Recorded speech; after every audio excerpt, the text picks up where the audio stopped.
Let's talk about Day 1 DLC. This is going to be good.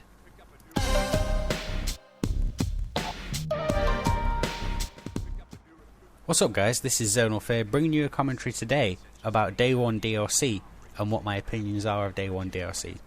Day 1 DLC is one of the subjects which is hotly debated in the gaming community, and for good reason I feel. I'm also going to be talking about online passes as well as microtransactions as well, which all have a role to play in sort of like the grand scheme of things. So first up, we'll start with Day 1 DLC. For those of you who don't know what Day 1 DLC is, Day 1 DLC is often content which comes out at the same time as a retail game release. And while that doesn't sound like a bad thing, very often you have to pay more to get this content. So this is where the point of contention comes from in the gaming world with players basically. And it comes under such scrutiny for good reason, because the certification process for console games is said to be around between 2 and 3 weeks. So Microsoft and Sony have to make sure that it all functions with their machines properly and so forth. And that generally takes between 2 and 3 weeks. A game typically goes gold in a sort of similar time period to the point where the game was released. I think the longest I've ever heard a game go gold to be released is about a month. So let's just go with sort of like outside figures here and say that I've sent gold a game which is going to retail in a month's time, and then I start working on downloadable content, which is absolutely fine. Yeah, if you're not doing anything during that time, then by all means, go to add some extra content for your game.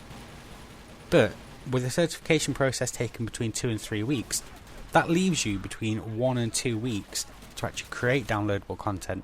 And considering that very often we don't see map packs for multiplayer maps or for multiplayer games for like 3 months at a time, so the development process is quite long even for simple maps, a lot of people feel that Day 1 DLC is basically ripping them off. And this is something that I am in agreement of. I don't think that you can make 3 maps in the space of between 1 and 2 weeks and get them certified for release day when the game actually comes out. And it kind of feels like gamers are being taken advantage of for actually buying a game. So I go out and I spend between £35 and £45 on the latest shooter, and on the same day content comes out which then costs me another £6-7 for something really that could have and should have been there in the first place, because there is no way on earth that development of that DLC didn't start until the game had gone gold. It would have started before that. The phrase nickel and diming your player base is something which is used quite a lot in terms of downloadable content in general, but I think it's something that very appropriately applies to Day 1 DLC. I don't feel that Day 1 DLC adds anything to us as gamers aside from to really sort of piss us off. Oh, I've just spent £45 on this game.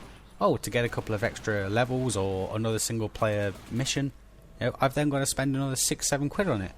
But this DLC was developed at the same time the game was almost released, so you kind of feel, well, wait, that's not right. Another point of contention in the gaming world is online passes. Now, unlike Day 1 DLC, which I frown upon, online passes I have a mixed feeling about, where the game requires a company to run servers for both login and actual online gameplay. Then online passes I can see as being fair, because ultimately the publisher of the game has to maintain the servers, and if you've gone out and you've bought a game pre-owned and you want to play online, then I feel that you should be made to pay for the maintenance of those servers, kind of like you would do had you purchased the game new. So online passes are slightly different. For the games which use dedicated servers for their multiplayer component, I'm in agreement that online passes should be charged, that you should put something back into the maintenance of the servers for a game which you play online. However, my view differs slightly when it comes to games where the multiplayer service is peer-to-peer. In other words, player-hosted connections to other players. I don't understand why a company feels that it's okay to charge for an online pass for peer-to-peer based games where you actually host the game and everything is done through your connection rather than a company's multiplayer servers. I recently played and completed Resistance Burning Skies for the PS Vita, and the online component of that game required a network pass. I did, like a lot of console games these days, I generally tend to rent rather than buy. If I enjoy a game so much, I do go out and buy it, but I generally tend to rent my console games, especially my handheld console games, such as Resistance for the PS Vita. But PS Vita requires an online pass, and as far as I can tell, the online connection is done via peer-to-peer hosting. So I've got to go out and spend $7.99 on an online pass to then host my own games on my own connection. I don't agree with that. That doesn't seem very fair. The company is taking no real hit in terms of how much it costs them to provide the service, and I don't think it's right that I have to pay an online pass for something that in effect I am basically hosting. I do think that companies who charge online passes for peer-to-peer based multiplayer should maybe rethink their online pass policy.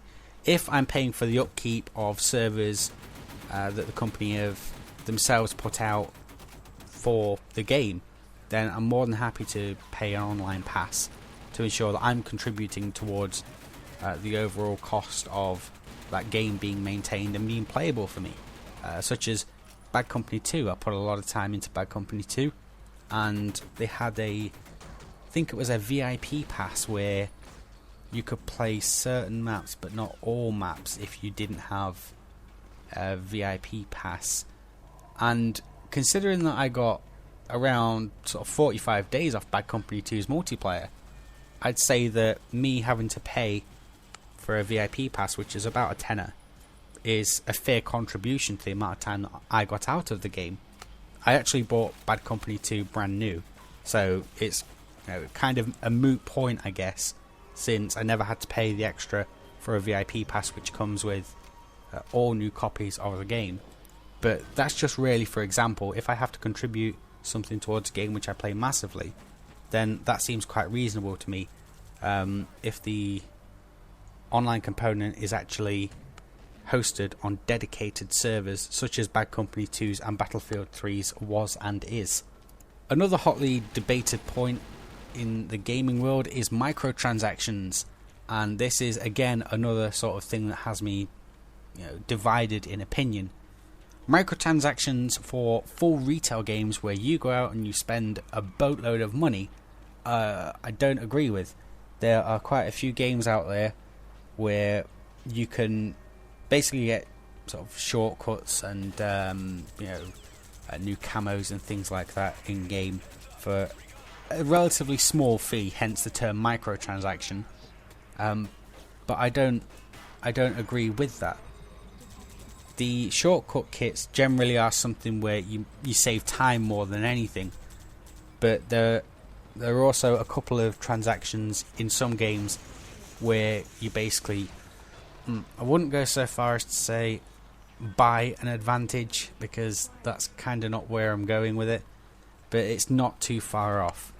One of the main culprits of microtransactions is free-to-play games. Free-to-play games like PlanetSide 2, for example. Now, I actually really enjoy PlanetSide 2, and as a free-to-play game, I think PlanetSide 2 is AAA quality. In fact, PlanetSide 2 is one of the few games where I have spent money on microtransactions, and that purely is because the game is generally well balanced and not pay to win like a lot of free-to-play games are right now, and because I enjoy the game that much that I actually want to support the developers by buying, it's not stuff like the most overpowered weapon in the world. It's like a camo for a tank or a scythe and things like that. And where you enjoy the game, a free-to-play game, enough to sort of want to spend money on microtransactions for game items which do not put you at an advantage, then that's cool. That's okay if you want to if you want to do that, such as I did with PlanetSide 2. If, however, you have you basically have to pay a microtransaction for stuff like EA's Real Racing 3 has come under fire for, where it kind of encourages you to pay for everything. I don't agree with. Free to play shouldn't mean that you spend an absolute fortune on being able to do basic things such as racing and upgrading your vehicles and things like that. They should be optional things instead of things where you're basically pressurized into doing it. You know, don't want to wait 20 minutes for such and such an upgrade, then pay now.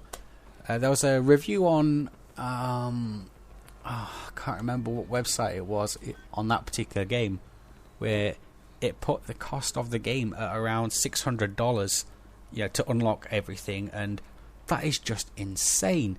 That is some serious nickel and diming there, and that's not something I actually agree with, because it's charging you in effect for the core gameplay, which doesn't seem right. You lock off a lot of functionality of your game so that people have to pay in order for them to do what your game advertises itself as. So I guess what I'm ultimately saying is, in terms of microtransactions for retail games, where you've already spent 45 quid on actually buying it, I'm not so keen on the idea of microtransactions. And even the shortcut kits where you save time are a bit hit and miss. With regards to free to play, microtransactions for such things as camos and other more visual effects, as opposed to game changing effects or a massive advantage over other players, is okay. However, what's not okay is taking core functionality from your game and nickel and diming people to basically pay to play it. I appreciate that these games have been developed as free-to-play games, and as such, developers and publishers rely on the microtransaction effect to gain revenue from the game. But when you're locking off core gameplay in order to force people to spend money, then I don't think that's a practice which is very good. Well, that's about everything I've got to say on all of the things I've mentioned in this video for now. However, if you've got something to say about sort of microtransactions and free-to-play games, as well as Day 1 DLC, do let me know below in the comments. If you haven't already, do follow me on Twitter, and don't forget to subscribe. For those of you that are wondering what the game in the commentary is, it is the rather excellent Time Shift, which I will be doing another video on shortly. I hope you guys have enjoyed what I've had to say. Do let me know what you think in the comments below, and until next time guys, take care.